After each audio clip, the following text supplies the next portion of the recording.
moving into a new apartment always feels like starting over. You unpack your things, hang your clothes, and try to make the place feel like home. That's what I thought the first night I moved into my third-floor apartment in a quiet neighborhood. The walls were freshly painted, the floors squeaked just enough to remind me I wasn't completely alone, and the smell of new carpet and cleaning chemicals hung in the air. It felt peaceful, almost too peaceful. But that first night, as I was about to fall asleep, I heard something that I'll never forget. 3 slow knocks came from above my bed. There was no one above me. And yet, someone, or something, was testing if I was awake. I froze, staring at the ceiling, my heart pounding. Would you have stayed? I didn't know what to do, but I couldn't just get up. The room felt alive in a way that was impossible to explain. At first, I told myself it was the building settling.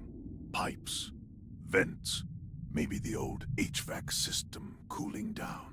That's what everyone tells themselves in new apartments. But the knocking returned that same night, moving in a way that made no sense. First above my bed, then near the closet, then over by the desk. It was deliberate. And then I heard it. A whisper. Hello. It was quiet, almost testing me. Curious. I didn't move. My apartment, which had felt like a sanctuary just hours earlier, suddenly felt like a cage. The next day, I checked the building plans. The vents for each unit were independent, totally sealed. No way sound could travel like that. No way. For the next week, I tried to ignore it. I stayed awake, listening. Sometimes, just before I drifted off, I thought I could hear breathing. Slow, calm, intentional, not human. The taps continued each night at exactly 1:37 a.m. The pattern was always the same. 3 knocks, pause, 3 more, silence. I started marking it on my phone to prove to myself that it wasn't random. It never varied. Then the whispers began to change. First, they were testing. Then they became commands. Don't move. Look closer. I see you. I couldn't explain why, but I felt compelled to investigate. I decided to record the vent with my phone. I held the flashlight steady, pointing into the darkness. At first, nothing. Then, a metallic scrape echoed, followed by the whisper, "Come closer." I jumped back. My hands shook. I told myself I was being paranoid. I wanted to move, to leave. But part of me stayed rooted there, curious. Could it be someone? Could it be something else? The tapping continued for several nights, growing bolder.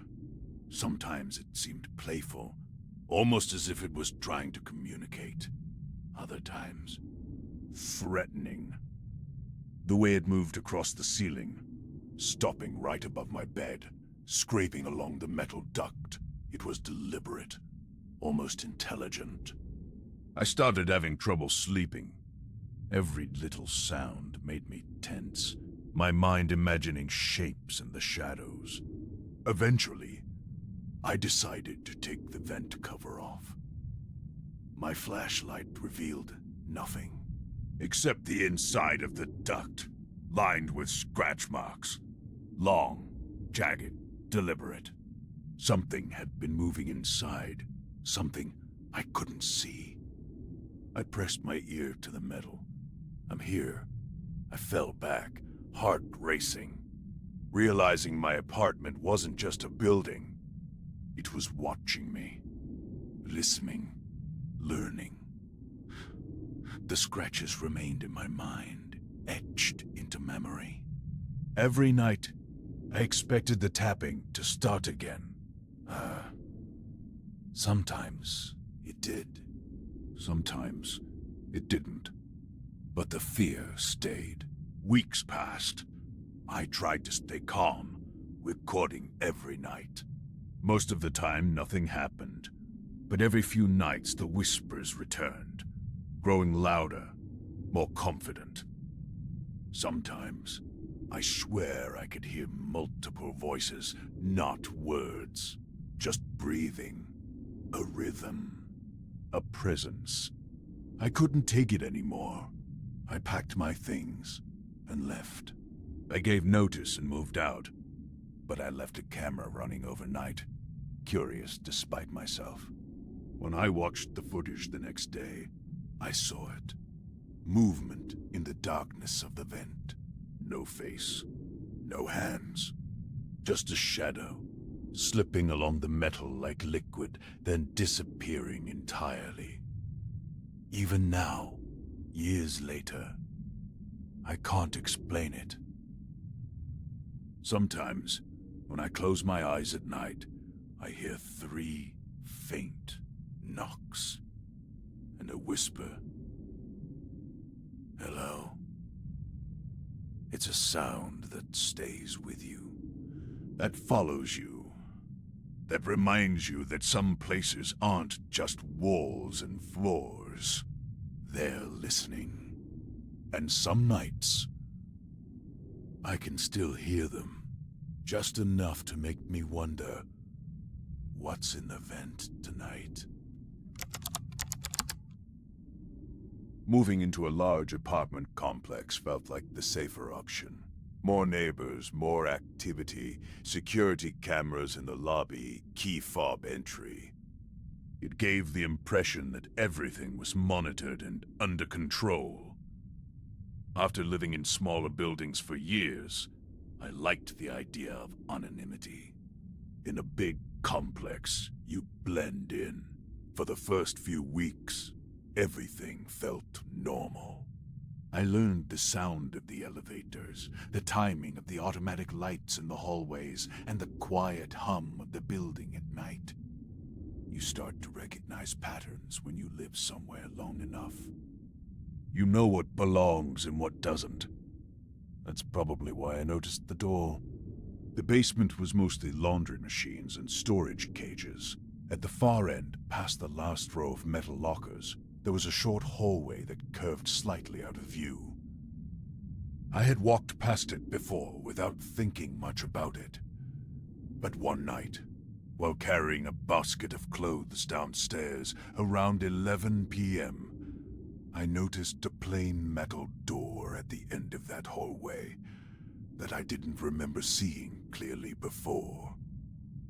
It didn't have a number, no sign, no label sound. At first, I assumed it was a maintenance room. Every building has them. But what caught my attention was that it was slightly open. Just an inch or two. Not enough to see inside. Just enough to register that it wasn't fully shut. I stood there longer than I should have, staring at it. It's strange how something so small can feel intentional. Like it wasn't left open by accident. Like it was waiting for someone to notice. I told myself it wasn't my business and walked to the laundry machines. But as the washer started running, I couldn't shake the feeling that I should have checked. It wasn't fear yet, just curiosity mixed with unease. After a few minutes, I walked back down the hallway. The fluorescent lights overhead buzzed faintly. The door was still open the same exact amount. That detail stuck with me. It hadn't shifted, hadn't moved. It felt placed. I pushed it open slowly. The lights inside were on. That surprised me more than anything. The room wasn't dusty or abandoned. It was organized. Metal shelving units lined the walls, stacked with cardboard boxes. It looked like storage, but not the kind tenants rent. There were no labels on the shelves. No names. And then I noticed the wall opposite the door. There were photographs pinned in rows, dozens of them. I stepped inside without really thinking. At first glance, it looked like printed security stills. The angle was familiar. The lobby camera. People entering the building. Different residents. Different days. It took me a moment to realize what bothered me. Some of the photos weren't from the lobby. Some were taken from hallway angles. Closer, more personal. And then I saw myself. It was a picture of me entering the building earlier that night. I was still wearing the same jacket. The timestamp matched. Underneath the photo, written in black pen, was a single word. New. I remember feeling heat rush to my face. Not panic, exactly. More like the sudden awareness that I had stepped into something I wasn't supposed to see.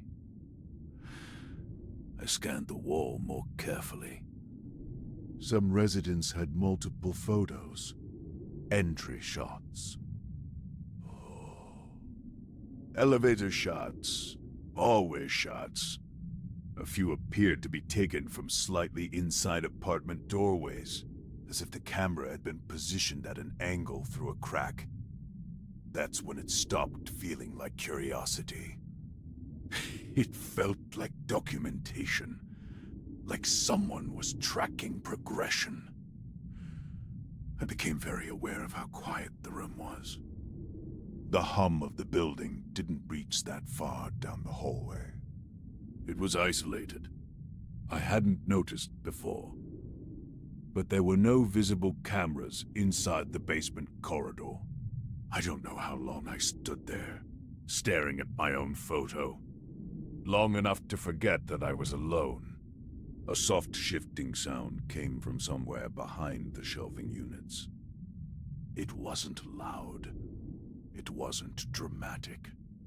Just subtle movement. The kind you almost convince yourself you imagined. But I hadn't imagined it. I felt it in my chest before I fully processed it. There was someone else in the room. I didn't turn around immediately. I didn't call out. I just slowly stepped backward toward the door, keeping my eyes on the wall of photos. I didn't want to give whoever might be there the satisfaction of seeing my face change. Another faint sound, closer this time, like the quiet scrape of a shoe against concrete. I reached the hallway and pulled the door gently shut without slamming it. I didn't run. Running makes noise. Noise draws attention. I went upstairs and locked my apartment door. That night, I didn't sleep much. The next morning, I went back downstairs in daylight. The door was closed completely, locked.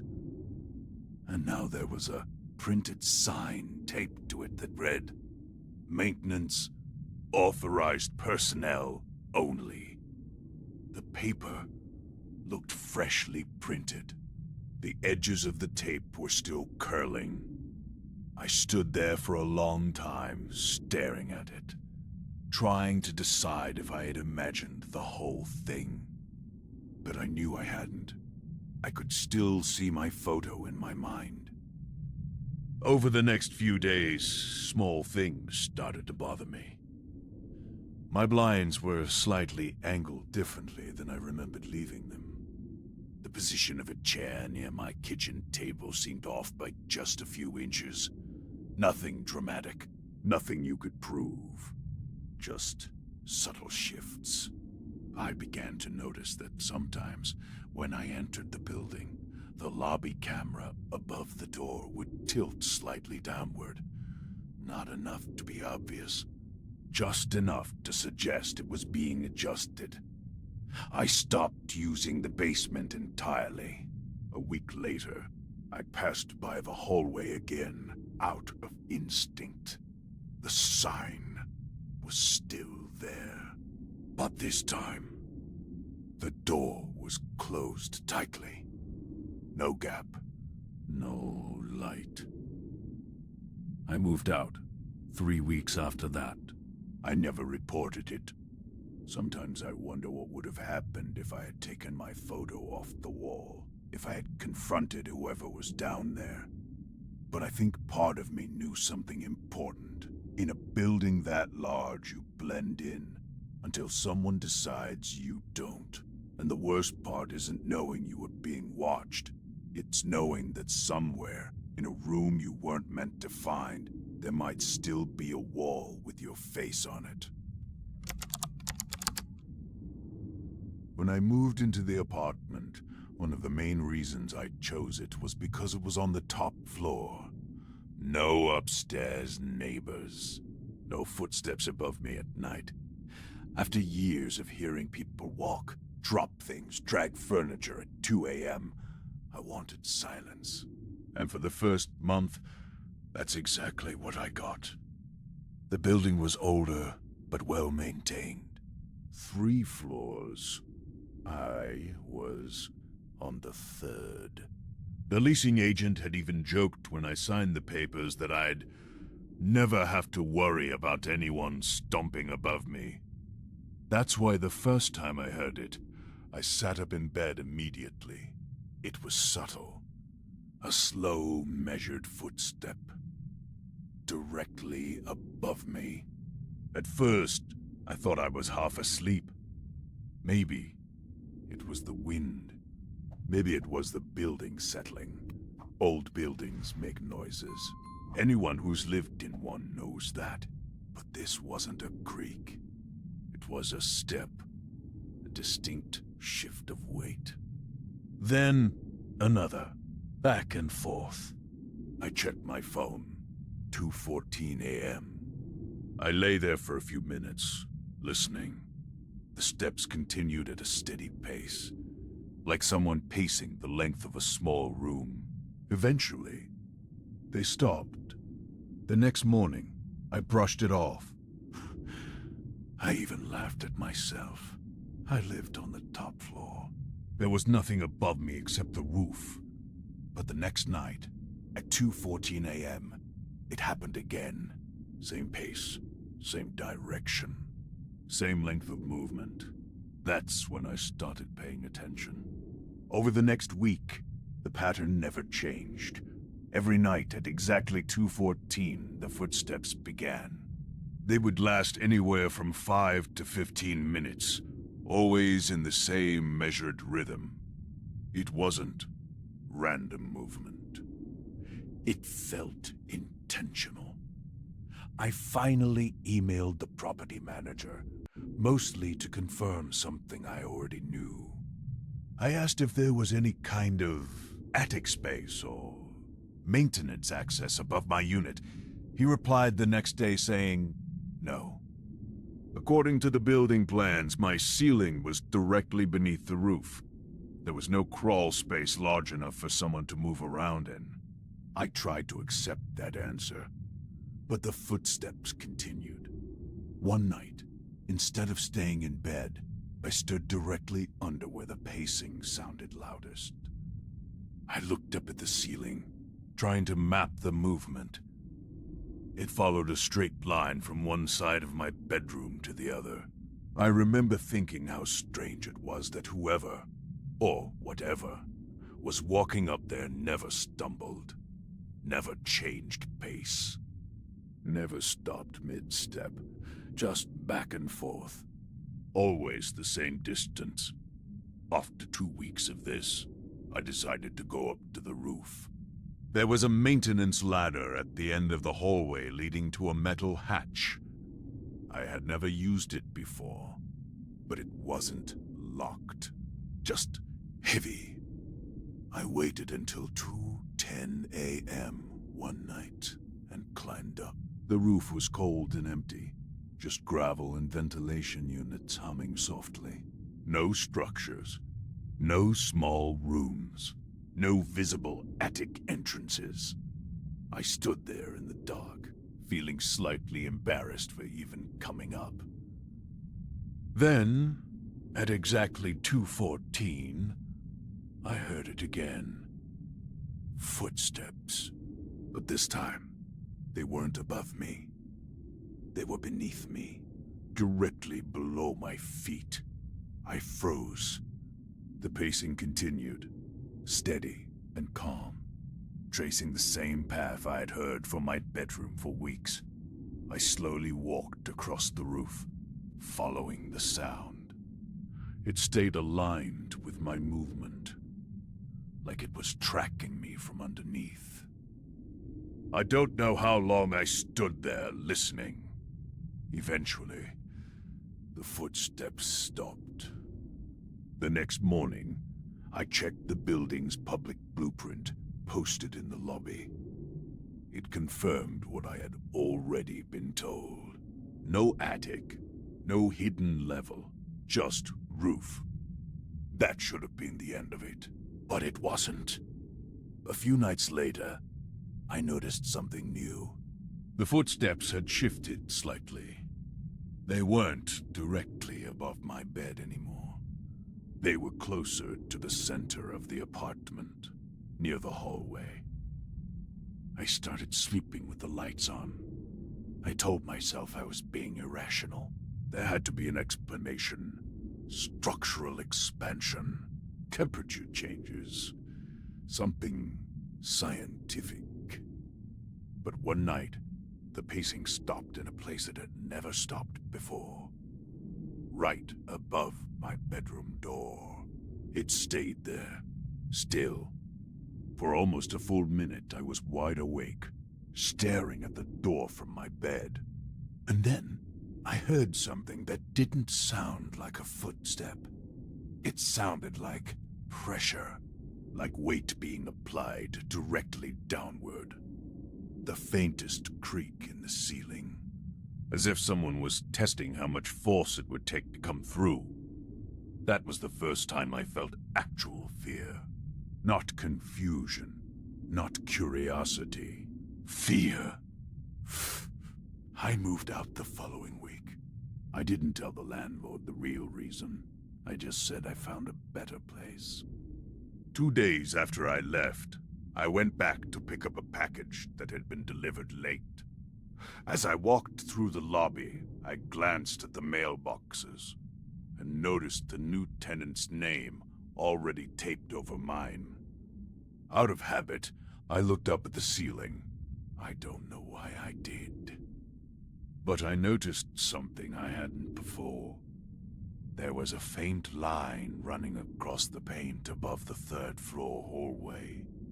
Almost like a seam, like something had been sealed shut a long time ago. That night, at exactly 2:14 a.m., I woke up in my new apartment, and even though I wasn't on the top floor anymore, I heard it. Slow, measured footsteps.